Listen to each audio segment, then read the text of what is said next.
আগামী আজ থেকে কয়েকদিন ঝড় বৃষ্টি ঝঞ্ঝা র্যামেল নামে যেটা আসছে আমাদের বঙ্গোপসাগর থেকে, সেখানে বাংলার যে উপকূল এলাকা, বিশেষত সুন্দরবন এলাকা এবং কলকাতা সন্নিহিত এলাকায় যখন একদিকে ভোটের প্রচার আমরা ব্যস্ত আছি, তখন যে কোনো সময় ঝড় আসে পড়তে পারে।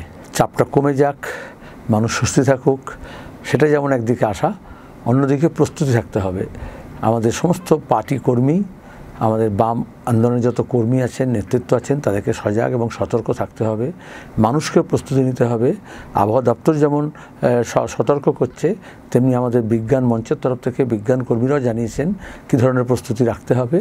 আর আমাদের রেড ভলেন্টিয়ারকে বলবো একেবারে তৈরি থাকতে, যাতে কোনো বিপদ, কোনো আপদ যদি কিছু ঘটে, সেখানে দাঁড়িয়ে যাতে মানুষের পাশে, আমরা আক্রান্ত মানুষের পাশে দাঁড়াতে পারি।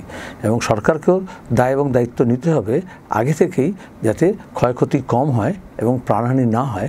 তার জন্য যে রুটিন যে প্রোটোকল আছে, সে অনুযায়ী ব্যবস্থা নেওয়া হোক, যাতে করে আমাদের এ রাজ্যের মানুষ এবং প্রতিবেশী দেশও হোক বা অন্য প্রতিবেশী রাজ্য হোক, যাতে এই প্রাকৃতিক দুর্যোগে তারা শিকার না হন।